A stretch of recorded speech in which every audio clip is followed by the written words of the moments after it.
ಆತ್ಮೀಯರೇ, MS ಚಾನಲ್ಗೆ ಸುಸ್ವಾಗತ. MS ಚಾನಲನ್ನು ಸಬ್ಸ್ಕ್ರೈಬ್ ಮಾಡಿಕೊಳ್ಳಿ ಹಾಗೂ ಕೆಳಗೆ ಕಾಣುವ ಬೆಲ್ ಐಕನನ್ನು ಒತ್ತಿ ಎಲ್ಲ ವಿಡಿಯೋಗಳನ್ನು ನೋಡಿ ಆನಂದಿಸಿ. ರಾಷ್ಟ್ರ ಸಂವಿಧಾನಕ್ಕೆ ನೀನೆ ಶಿಲ್ಪಿಯು, ನೀನೆ ಕಲಿಸಿಕೊಟ್ಟೆ ಸಮಾನತೆಯನ್ನು. ನಿನ್ನ ಲೇಖನಿಯ ಬರಹ ದೇಶ ಖರ್ಚನೆ, ಒಂದು ಮಾತು ಕೂಡ ಭೀಮ ಗರ್ಜನೆ. ನಾಯಕ ನೀನು ಭೀಮರ, ಮಹಾನಾಯಕ ನೀನು ಭೀಮರ. ರಾಷ್ಟ್ರ ಸಂವಿಧಾನಕ್ಕೆ ನೀನೆ ಶಿಲ್ಪಿಯು, ನೀನೆ ಕಲಿಸಿಕೊಟ್ಟೆ ಸಮಾನತೆಯನ್ನು. ನಿನ್ನ ಲೇಖನಿಯ ಬರಹ ದೇಶ ಖರ್ಚನೆ, ಒಂದು ಮಾತು ಕೂಡ ಭೀಮ ಗರ್ಜನೆ. ನಾಯಕ ನೀನು ಭೀಮರ, ಮಹಾನಾಯಕ ನೀನು ಭೀಮರ. ರಾಷ್ಟ್ರ ಸಂವಿಧಾನಕ್ಕೆ ನೀನೆ ಶಿಲ್ಪಿಯು, ನೀನೆ ಕಲಿಸಿಕೊಟ್ಟೆ ಸಮಾನತೆಯನ್ನು. ನಿನ್ನ ಲೇಖನಿಯ ಬರಹ ದೇಶ ಖರ್ಚನೆ, ಒಂದು ಮಾತು ಕೂಡ ಭೀಮ ಗರ್ಜನೆ. ನಾಯಕ ನೀನು ಭೀಮರ, ಮಹಾನಾಯಕ ನೀನು ಭೀಮರ. ರಾಷ್ಟ್ರ ಸಂವಿಧಾನಕ್ಕೆ ನೀನೆ ಶಿಲ್ಪಿಯು, ನೀನೆ ಕಲಿಸಿಕೊಟ್ಟೆ ಸಮಾನತೆಯನ್ನು. ನಿನ್ನ ಲೇಖನಿಯ ಬರಹ ದೇಶ ಖರ್ಚನೆ, ಒಂದು ಮಾತು ಕೂಡ ಭೀಮ ಗರ್ಜನೆ. ನಾಯಕ ನೀನು. ಈ ಒಂದು ಕಾರ್ಯಕ್ರಮದ ಅಧ್ಯಕ್ಷತೆ ವಹಿಸಿರುವಂತಹ ನಮ್ಮ ಶಾಲೆಯ ಮುಖ್ಯ ಶಿಕ್ಷಕರಾದ ಎಲ್ಲ ನನ್ನ ಸಹೋದ್ಯೋಗಿ ಮಿತ್ರರೇ, ಎಲ್ಲರಿಗೂ 135ನೇ ಅಂಬೇಡ್ಕರ್ ಜಯಂತಿಯ ಶುಭಾಶಯಗಳು. ಆದ್ಮೇಲೆ ನಮ್ಮೆಲ್ಲರಿಗೂ ಗೊತ್ತಿರೋ ಹಾಗೆ ಭಾರತದ ಸಂವಿಧಾನದ ಕರ್ತೃ, ಭಾರತದ ಒಂದು ಮೊದಲ ಕಾನೂನಿನ ಮಂತ್ರಿಯಾಗಿ ಹಲವಾರು ಹೋರಾಟಗಳನ್ನು ನಡೆಸಿ ಅಸ್ಪೃಶ್ಯತೆ ವಿರುದ್ಧ, ಅಸ್ಪೃಶ್ಯತೆಯಿಂದ ಉಂಟಾಗ್ತಿರುವಂಥ ಸಮಸ್ಯೆಯನ್ನು ವಿರೋಧಿಸಿ ಹಲವಾರು ಹೋರಾಟಗಳನ್ನು ನಡೆಸಿದಂತಹ ಒಬ್ಬ ಮಹಾನ್ ಚೇತನ ಈ ದಿನ ಜನ್ಮ ಪಡೆದಿದ್ದಾರೆ. Doctor BR Ambedkar. ಅಂಬೇಡ್ಕರ್ ಅವರು 1891 ಏಪ್ರಿಲ್ 14ರಂದು ಮಹಾರಾಷ್ಟ್ರದ ಮಹುವಾ ಅನ್ನೋ ಜಿಲ್ಲೆಯಲ್ಲಿ ಹುಟ್ಟುತ್ತಾರೆ. ಅವರ ತಂದೆ ಹೆಸರು ರಾಮ್ಜಿ ಸಕ್ಪಾಲ್, ತಾಯಿ ಭೀಮಾಬಾಯಿ ಸಕ್ಪಾಲ್ ಅಂತ. ಅವರು ರಾಮ್ಜಿ ಸಕ್ಪಾಲ್ರು ಹಾಗೂ ಭೀಮಾಬಾಯಿ ಸಕ್ಪಾಲ್ರು 14ನೇ ಮಗುವಾಗಿ ಜನ್ಮ ತಾಳ್ತಾರೆ. ಅವ್ರ ತಂದೆ ಆಗಿನ ಬ್ರಿಟಿಷ್ ಸರ್ಕಾರದ ಮಿಲಿಟರಿಯಲ್ಲಿ ಸೇವೆ ಸಲ್ಲಿಸ್ತಿರ್ತಾರೆ. ಅವ್ರನ್ನ ಬದಲಾಯಿಸಬೇಕು ಅಂತ ಹೇಳಿ 1927ನೇ ಅವರು ಹೋರಾಟಗಳನ್ನು ಶುರು ಮಾಡ್ತಾರೆ. ಅದ ನಂತರ ಅವರು ಭಾರತದ ಸಂವಿಧಾನ ರಚನೆ ಕರಡು ಸಮಿತಿಯಲ್ಲಿ ಸ್ಥಾನ ಪಡೀತಾರೆ. ಅದಾದಮೇಲೆ ಅವರ ಎಲ್ಲ ಜ್ಞಾನವನ್ನು, ಅವರ ಎಲ್ಲ ಓದಿದ ಎಲ್ಲ ಜ್ಞಾನವನ್ನು ಸಂವಿಧಾನ ರಚನೆಗಾಗಿ ತೆಗಿತಾರೆ. ಅದರಿಂದ ಭಾರತಕ್ಕೆ ಅದ್ಭುತವಾದ, ನಿಮಗೆ ಗೊತ್ತಿರಲಿ, 140 ಕೋಟಿ ಜನಸಂಖ್ಯೆ ಇರುವಂಥ ಭಾರತದ ವಿಭಿನ್ನ ಜಾತಿ, ವಿಭಿನ್ನ ಪಂಥ, ಸಂಪ್ರದಾಯ, ಭಾಷೆ, ಆಚರಣೆ, ವಿಚಾರಗಳಿರುವಂಥ ಇಷ್ಟು ದೊಡ್ಡ ಭಾರತವನ್ನು ಒಂದು ಸದೃಢವಾಗಿ ಕಟ್ಟಿ ನಿಲ್ಲಿಸಿರುವಂತಹ ಒಂದು ಪುಸ್ತಕ ಇದೆ ಅಂದರೆ ಅದು ಸಂವಿಧಾನ. ಅದನ್ನು ರಚನೆ ಮಾಡೋದರಲ್ಲಿ ಅವರು ಮಹತ್ತರ ಪಾತ್ರ ವಹಿಸ್ತಾರೆ. ಈ ದಿನ ಅಂತಹ ಮಹಾನ್ ಚೇತನರು ಮತ್ತೆ ಮತ್ತೆ ಹುಟ್ಟಿ ಬಂದು ಈ ಸಮಾಜವನ್ನು ಇನ್ನೂ ಹೆಚ್ಚಿನ ಬದಲಾವಣೆಗೆ ಉಂಟು ಮಾಡಲಿ ಅಂತ ಹೇಳ್ತಾ ನನ್ನ 2 ಮಾತನ್ನು ಮುಗಿಸ್ತೇನೆ. ಪ್ರೀತಿಯ ವಿದ್ಯಾರ್ಥಿಗಳೇ, ಇವತ್ತಿನ ದಿನ ಇಡೀ ಭಾರತದಲ್ಲಿ ಡಾಕ್ಟರ್ BR ಅಂಬೇಡ್ಕರ್ ಅವರ ಒಂದು ಜನ್ಮದಿನವನ್ನು ಬಹಳ ವಿಜೃಂಭಣೆಯಿಂದ ಮಾಡ್ತಾ ಇದ್ದಾರೆ. ಈಗಾಗಲೇ ಸರ್ ಅವರು ಸಾಕಷ್ಟು ವಿಷಯಗಳನ್ನು ತಿಳಿಸ್ಕೊಡ್ತಾರೆ. ವಿದ್ಯಾರ್ಥಿಗಳು ತುಂಬ ಕಡಿಮೆ ಸಂಖ್ಯೆಯಲ್ಲಿ ಇದ್ದೀರಾ. ನಾವು ಹೇಳಿದ್ವಲ್ಲ, ಎಲ್ಲರೂ ಬರಬೇಕು, ಆದರೂ ಕೇವಲ ಕೆಲವೇ ವಿದ್ಯಾರ್ಥಿಗಳು ಹಾಜರಿದ್ದೀರಾ. ಇಲ್ಲಿ ಇವತ್ತಿನ ದಿನ ಬಹಳ ವಿಶೇಷ ದಿನ ಅಂತಂದರೆ ಹೇಳಿದ್ರೆ ತಪ್ಪಾಗಲಾರದು. ಯಾಕಂತಂದರೆ ಇಡೀ ನಮ್ಮ ಒಂದು ದೇಶ, ಈ ಒಂದು ದೇಶವನ್ನು ಮುನ್ನಡೆಸಲಿಕ್ಕೆ ಇರತಕ್ಕಂಥ ಒಂದು ಬಹಳ ಮಹತ್ತರವಾದ ಗ್ರಂಥ ಸಂವಿಧಾನ. ಈ ಒಂದು ಸಂವಿಧಾನವನ್ನು ನಮ್ಮ ಒಂದು ದೇಶಕ್ಕೆ ನೀಡಿರಲು ಪ್ರಮುಖ ಪಾತ್ರವನ್ನು ಮತ್ತು ವಿಶೇಷ ಪಾತ್ರವನ್ನು ವಹಿಸಿದಂತಹ ಮಹಾನ್ ವ್ಯಕ್ತಿಯನ್ನು ನಾವು ಇವತ್ತು ನೆನೆಸ್ಕೊಳ್ತಾ ಇದ್ದೀವಿ. ಅವರ ಈ ಒಂದು ಜನ್ಮದಿನ ಏನು ಡಾಕ್ಟರ್ BR ಅಂಬೇಡ್ಕರ್ ಅವರು ಈ ಒಂದು ಏಪ್ರಿಲ್ 14ರಂದು ಜನ್ಮದಿನ ಆಗಿರ್ತಕ್ಕಂಥದ್ದು. 135ನೇ ಜನ್ಮದಿನ ಇಡೀ ನಾಡಿನಾದ್ಯಂತ ಮತ್ತು ದೇಶದಲ್ಲಿ ಬಹಳ ಅರ್ಥಪೂರ್ಣವಾಗಿ ಆಚರಣೆ ಮಾಡ್ತಾ ಇದ್ದೀವಿ. ಬಾಲ್ಯದಿಂದ ಸಾಕಷ್ಟು ಜಾಸ್ತಿ ಇತ್ತು ಅವಾಗ.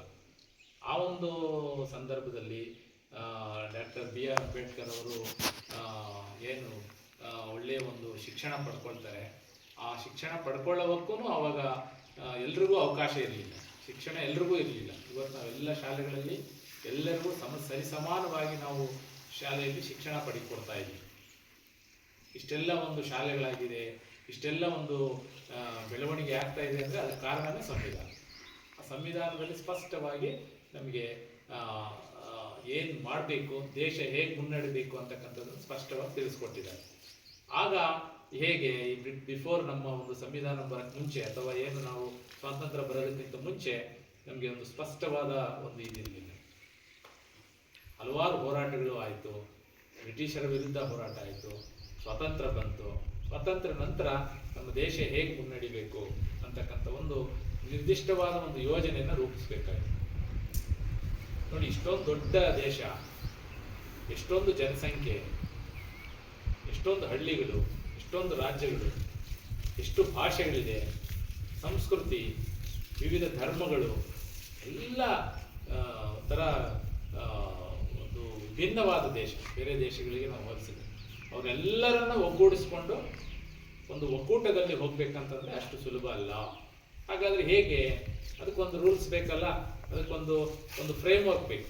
ಆ ಒಂದು ನಾವು ಯಾವ ಥರ ಇರಬೇಕು, ಪ್ರತಿಯೊಬ್ಬರ ಹಕ್ಕುಗಳೇನು, ಪ್ರತಿಯೊಬ್ಬರ ಜವಾಬ್ದಾರಿಗಳೇನು, ಒಬ್ಬ ನಾಗರಿಕನ ಕೆಲಸ ಏನು, ಒಬ್ಬ ನೌಕರನ ಹೇಗೆ ಕೆಲಸ ಮಾಡಬೇಕು, ಒಬ್ಬ ರಾಜಕೀಯ ವ್ಯಕ್ತಿ ಹೇಗಿರಬೇಕು, ಸಾಮಾಜಿಕ ನಾವು ಶಿಕ್ಷಣವನ್ನು ಹೇಗೆ ಕೊಡಬೇಕು, ಮಹಿಳೆಯರಿಗೆ ಯಾವ ಥರ ಒಂದು ಸ್ಥಾನಮಾನ ಕೊಡಬೇಕು, ದುರ್ಬಲ ವರ್ಗದವರಿಗೆ ಯಾವ ಥರ ಸ್ಥಾನಮಾನ ಕೊಡಬೇಕು, ಪರಿಶಿಷ್ಟ ಜಾತಿ ಪಂಗಡದವರಿಗೆ ಯಾವ ಥರ ಅವರನ್ನ ಹಿಂದುಳಿದಿರ್ತಕ್ಕಂಥದ್ದನ್ನು ಅವ್ರನ್ನ ಸಮಾನತೆಯನ್ನು ತರಬೇಕು, ಮತ್ತೆ ವಿವಿಧ ಧರ್ಮಗಳ ನಡುವೆ ಐಕ್ಯತೆ ಹೇಗಿರಬೇಕು, ಈ ಎಲ್ಲ ಅಂಶಗಳನ್ನು ದಾಖಲಿಸಿರ್ತಕ್ಕಂಥದ್ದೇ ಸಂವಿಧಾನ. ಆ ಒಂದು ಶ್ರೇಷ್ಠ ಸಂವಿಧಾನವನ್ನು ಪಡೀಲಿಕ್ಕೆ ಪ್ರಮುಖ ಪಾತ್ರವನ್ನು ವಹಿಸ್ತಾರೆ. ಆ ಸಂವಿಧಾನದ ಅಡಿಯಲ್ಲೇ ನಾವು ಇವತ್ತು ದೇಶವನ್ನು ಇಷ್ಟು ಉತ್ತಮ ರೀತಿಯಲ್ಲಿ ಮುನ್ನಡೆಸ್ಕೊಂಡು ಬರ್ತಾ ಇದ್ದೀವಿ.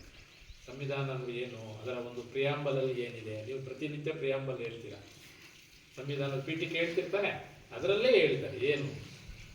ಮತ್ತು ನಿಮಗೆ ಸೋಷಿಯಲಲ್ಲಿ ಪಾಠಗಳಿದೆ, ಸಂವಿಧಾನದಲ್ಲಿ ಏನೆಲ್ಲ ಬರ್ತದೆ, ಏನು ವಿಧಿಗಳು ಯಾವ್ಯಾವ ಇದ್ದಾವೆ, ಬದಲಾವಣೆಗಳು ಏನೇನಾಗಿದೆ, ನಮ್ಮ ಹಕ್ಕುಗಳೇನು, ಜವಾಬ್ದಾರಿಗಳು ಇದೆಲ್ಲ ತಿಳ್ಕೊಂಡು ಇಷ್ಟೆಲ್ಲ ಬರಬೇಕಂತಂದರೆ ಅಷ್ಟು ಸುಲಭ ಇರಲಿಲ್ಲ. ಇದು ದೊಡ್ಡ ಹೋರಾಟಗಳೇ ಆಗಿದೆ, ಹೌದಾ? ಅದನ್ನೆಲ್ಲವನ್ನು ನೆನೆಸ್ಕೊಳ್ತಕ್ಕಂಥ ಒಂದು ದಿನ ಅಂತಂದರೆ ತಪ್ಪಾಗಲಿಕ್ಕಿಲ್ಲ. ಮಹಾನ್ ಮಾನವತಾವಾದಿ, ಶಿಕ್ಷಣ ತಜ್ಞ, ಮತ್ತು ಒಬ್ಬ ಏನು ಒಂದು ತತ್ವಜ್ಞಾನಿ ಅಂತ ಹೇಳ್ಬೋದು ಅಂಥ ಒಬ್ಬ ವ್ಯಕ್ತಿಯಿಂದ ಇವತ್ತು ಇಡೀ ಸಮಾಜ ಸುಧಾರಣೆ ಆಗ್ತಾ ಇದೆ. ನಾವು ಬದಲಾವಣೆ ಕಡೆ ಹೋಗ್ತಾ ಇದ್ದೀವಿ. ಇನ್ನೂ ಸಾಕಷ್ಟು ಬದಲಾವಣೆಗಳು ಆಗಬೇಕಾಗಿದೆ. 100 ವರ್ಷ ಇವಾಗ ಹೆಂಗಿದೆ, ಇನ್ನು 100 ವರ್ಷದ ಹಿಂದೆ ಹೇಗಿತ್ತು ಊಹೆ ಮಾಡ್ಕೊಳ್ಳಿ. ಅವಾಗ ಎಲ್ರಿಗೂ ಶಿಕ್ಷಣ ಅಂತಕ್ಕಂಥದ್ದು ಎಲ್ರಿಗೂ ಇರಲಿಲ್ಲ, ಕೆಲವೇ ಜನಗಳಿಗೆ ಮಾತ್ರ ಶಿಕ್ಷಣ ಇತ್ತು. ನಮ್ಮಲ್ಲಿ ವರ್ಗದ ಒಂದು ವ್ಯವಸ್ಥೆ ಇತ್ತು. ಇದೆಲ್ಲವನ್ನು ಭೇದಿಸಿ ಅವರಿಗಾದಂತಹ ಒಂದು ಬಾಲ್ಯದಲ್ಲಿ ಶಿಕ್ಷಣ ಪಡೆಯುವಾಗಾಗಿರ್ಬೋದು, ಕೆಲಸ ಮಾಡುವಾಗಾಗಿರ್ಬೋದು, ಸಮಾಜದಲ್ಲಿ ಏನೆಲ್ಲ ಇತ್ತು ಅವನ್ನೆಲ್ಲವನ್ನು ಕಂಡು ಅವರು ಏನಪ್ಪ ಅಂತಂದರೆ ಈ ವ್ಯವಸ್ಥೆಯನ್ನೇ ಧಿಕ್ಕರಿಸ್ತಾರೆ. ವ್ಯವಸ್ಥೆಯೇ ಸರಿ ಇಲ್ಲ ಅಂತಕ್ಕಂಥದ್ದು. ಹಾಗಾಗಿ ಅವರು ಈ ಒಂದು ಸಂವಿಧಾನವನ್ನು ಬರೀತಕ್ಕಂಥ ಸಂದರ್ಭದಲ್ಲಿ ಈ ಎಲ್ಲ ಅಂಶಗಳನ್ನು ಮನಸ್ಸಲ್ಲಿಟ್ಕೊಂಡು ಏನು ಬದಲಾವಣೆಗಳಾಗಬೇಕು ಅನ್ನೋ ಒಂದು ಮುನ್ನುಡಿ ಇಟ್ಕೊಂಡು ಮಾಡ್ತಾರೆ. ಆ ಒಂದು ಸಂವಿಧಾನದ ಆಶಯದಲ್ಲೇ ಇವತ್ತು ನಾವು ಇಷ್ಟೆಲ್ಲ ಮಾಡಲಿಕ್ಕೆ ಸಾಧ್ಯ ಇದೆ. ಇಷ್ಟೆಲ್ಲ ಶಾಲೆಗಳು ಓಪನ್ ಆಗಿದೆ, ಇಷ್ಟೆಲ್ಲ ಉಚಿತ ಶಿಕ್ಷಣ ಕೊಡ್ತಾ ಇದ್ದೀವಿ, ಉಚಿತ ಆರೋಗ್ಯ ಕೊಡ್ತಾ ಇದ್ದೀವಿ ನಾವು. ಮತ್ತು ರಾಜಕೀಯವಾಗಿ ಹೇಗೆ ದೇಶ ಬೆಳೀತಾ ಇದೆ, ಸಾಂಸ್ಕೃತಿಕವಾಗಿ ಹೇಗೆ ಬೆಳೀತಾ ಇದ್ದೀವಿ, ಆರ್ಥಿಕವಾಗಿ ನಾವು ಇವತ್ತು ಬೆಳೀತಾ ಇದ್ದೀವಿ. ಎಲ್ಲ ಬೆಳವಣಿಗೆಗೆ ಕಾರಣನೇ ಈ ಒಂದು ಸಂವಿಧಾನ ಅಂತಕ್ಕಂಥದ್ದು. ಆ ಸಂವಿಧಾನವನ್ನು ಕೊಡಲಿಕ್ಕೆ ಪ್ರಮುಖ ಪಾತ್ರ ವಹಿಸಿದಂತಹ ನಮ್ಮ ಒಂದು ಡಾಕ್ಟರ್ ಭೀಮರಾವ್ ರಾಮ್ಜಿ ಅಂಬೇಡ್ಕರ್, ಇವರು ಬಿ ಆರ್ ಅಂಬೇಡ್ಕರ್ ಅಂತಕ್ಕಂಥ ಒಂದು ಅವರ ಇತಿಹಾಸವನ್ನು ನೀವು ಓದಬೇಕು. ಅವರ ಒಂದು ಬಾಲ್ಯ, ಅವರ ಶಿಕ್ಷಣ, ಇವೆಲ್ಲವನ್ನು ಕೂಡ ನೀವು ಮುಂದಿನ ದಿನಗಳಲ್ಲಿ ಪುಸ್ತಕಗಳಲ್ಲಿದೆ. ಅವೆಲ್ಲ ಪ್ರಕರಣ ಎಷ್ಟು ಕಷ್ಟಪಟ್ಟು ಅವರು ಓದಿದ್ರು ಅಂತ. ಓದಿದ ಮೇಲೆ ಏನು ಸಾಕಷ್ಟು ಪದವಿಗಳನ್ನು ಪಡ್ಕೊಂಡು ಆ ಒಂದು ಜ್ಞಾನವನ್ನು ಇದಕ್ಕೆ ದಾರಿ ಎಳಿತಾರೆ. ಅಂಥ ಒಬ್ಬ ಮಹಾನ್ ವ್ಯಕ್ತಿಯ ಒಂದು ಏನು ದಿನವನ್ನು ನಾವು ಇನ್ನೂ ಚೆನ್ನಾಗಿ ಅರ್ಥಪೂರ್ಣವಾಗಿ ಮಾಡಬೇಕು. ಬಟ್ ಏನಪ್ಪ ಅಂದರೆ ರಜಾ ದಿನಗಳಲ್ಲಿ ಬರೋದ್ರಿಂದ ವಿದ್ಯಾರ್ಥಿಗಳ ಸಂಖ್ಯೆ ತುಂಬ ಕಡಿಮೆ ಇರ್ತದೆ. ಆದರೂ ಕೂಡ ಬಂದಿರತಕ್ಕಂಥ ವಿದ್ಯಾರ್ಥಿಗಳು ಇವರ ಬಗ್ಗೆ ಇನ್ನೂ ಹೆಚ್ಚಿನ, ಈ ರಜೆ ಇದೆ, ರಜೆಯಲ್ಲಿ ಓದಿ, ಇವ್ರ ಪುಸ್ತಕಗಳಿದೆ ನಮ್ಮ ಲೈಬ್ರರಿಯಲ್ಲಿದೆ, ತಗೊಂಡು ಓದಿ. ನಿಮ್ಮ ಪುಸ್ತಕದಲ್ಲಿದೆ, ಮೊಬೈಲ್ ಇದ್ದರೆ ಮೊಬೈಲಲ್ಲೇ ಬರ್ತದೆ. ಜಸ್ಟ್ BR ಅಂಬೇಡ್ಕರ್ ಅಂತ ಓದಿದ್ರೆ ಬಂದ್ಬಿಡುತ್ತೆ, ಕನ್ನಡದಲ್ಲೇ ಓದ್ಬೋದು. ಹೇಗೆ ಅವರು ಶಿಕ್ಷಣ ಪಡ್ಕೊಂಡ್ರೆ ಅಷ್ಟು ಓದಿದ್ರೆ ಸಾಕು, ನೀವು ಬದಲಾವಣೆ ಆಗಲಿಕ್ಕೆ ಸಾಧ್ಯ ಇದೆ. ಇಂಥವರ ವ್ಯಕ್ತಿಗಳ ಬಗ್ಗೆ ನೀವು ತಿಳ್ಕೊಂಡಾಗಲೇ ರಜೆಗಳಲ್ಲಿ 2 ತಿಂಗಳು ಇರ್ತೀರ. ಸುಮಾರು ವ್ಯಕ್ತಿಗಳು BR ಅಂಬೇಡ್ಕರ್ ಜೊತೆ ಇನ್ನೂ ಭಾಳ ಜನ ಇದ್ದಾರೆ, ಅವ್ರ ಬಗ್ಗೆನೂ ಕೂಡ ತಿಳ್ಕೊಳ್ಳಿ, ಒಂದು ಓದುವಂಥ ಹವ್ಯಾಸವನ್ನು ಬೆಳೆಸ್ಕೊಳ್ಳಿ ಅಂತ ಹೇಳ್ತಾ, ರಜಾ ದಿನಗಳನ್ನು ಸೂಕ್ತ ರೀತಿಯಲ್ಲಿ ನೀವು ಸದ್ಬಳಕೆ ಮಾಡಿಕೊಳ್ಳಿ ಅಂತ ಹೇಳ್ತಾ, ಇವತ್ತಿನ ದಿನದ ಒಂದು ಏನು ಅಂಬೇಡ್ಕರ್ ಅವರ ಒಂದು ಆಶಯಗಳು ಮತ್ತು ಆದರ್ಶಗಳು ನಾವೆಲ್ಲರೂ ಕೂಡ ಪಾಲಿಸೋಣ ಅಂತ ಹೇಳ್ತಾ, ಈ ಒಂದು ಸಂದರ್ಭದಲ್ಲಿ ಮತ್ತೊಮ್ಮೆ ಶುಭಾಶಯಗಳನ್ನು ತಿಳಿಸ್ತಾ ನನ್ನ ಮಾತನ್ನು ಮುಗಿಸ್ತೀನಿ. ಭಿನ್ನ ಭಾಷೆ, ಭಿನ್ನ ಸಂಸ್ಕೃತಿ, ಭಿನ್ನ ಧರ್ಮಗಳಿಂದ ಕೂಡಿರುವಂಥ ಈ ಸುವಿಶಾಲ ಭಾರತವನ್ನು ಕಟ್ಟೋದಕ್ಕೆ ಡಾಕ್ಟರ್ BR ಅಂಬೇಡ್ಕರ್ ಹಾಗೂ ಹಲವಾರು ಜನ ಹೋರಾಟಗಾರರು ಯಾವ ರೀತಿ ನಮ್ಮ ಸಂವಿಧಾನ ರಚನೆ ಮಾಡೋದಕ್ಕೆ ಶ್ರಮಪಟ್ಟರು, ಅವರ ಶ್ರಮದ ಹಿಂದಿನ ಅವರ ಅನುಭವಗಳು ಪ್ರತಿಯೊಂದರ ಬಗ್ಗೆ ಸವಿಸ್ತಾರವಾಗಿ ತಿಳಿಸ್ಬೇಕಂತ ನಮ್ಮ ಶಾಲೆಯ ಮುಖ್ಯ ಶಿಕ್ಷಕರಾದ ಜಮೀರ್ ಪಾಷಾ ಸರ್ ಅವರಿಗೆ ಅನಂತ ಧನ್ಯವಾದಗಳು. ಈ ಒಂದು ಕಾರ್ಯಕ್ರಮದ ಅಧ್ಯಕ್ಷತೆಯನ್ನು ವಹಿಸಿ ಈ ಕಾರ್ಯಕ್ರಮ ಅಚ್ಚುಕಟ್ಟಾಗಿ ಮೂಡಿಬರೋದಕ್ಕೆ ಕಾರಣರಾದಂಥ ನಮ್ಮ ಮುಖ್ಯ ಶಿಕ್ಷಕರಿಗೆ ವಂದನೆಗಳನ್ನ ಅರ್ಪಿಸೋದಕ್ಕೆ ಈ ಒಂದು ಕಾರ್ಯಕ್ರಮದಲ್ಲಿ ಉಪಸ್ಥಿತರಿದ್ದು ಈ ಕಾರ್ಯಕ್ರಮವನ್ನು ಯಶಸ್ವಿಗೊಳಿಸಿದಂಥ ಎಲ್ಲ ನನ್ನ ಸಹೋದ್ಯೋಗಿ ಮಿತ್ರರಾದಿಯಾಗಿ ಎಲ್ಲರಿಗೂ ಅನಂತ ಧನ್ಯವಾದಗಳು. ಹಾಗೂ ಕೆಲವೇ ಪಾಪ ತುಂಬ ಶ್ರದ್ಧೆಯಿಂದ ಬಂದಿದ್ದೀರಿ, ಎಲ್ಲ ವಿದ್ಯಾರ್ಥಿಗಳಿಗೂ ಅನಂತ ಧನ್ಯವಾದಗಳನ್ನು ಹೇಳ್ತಾ,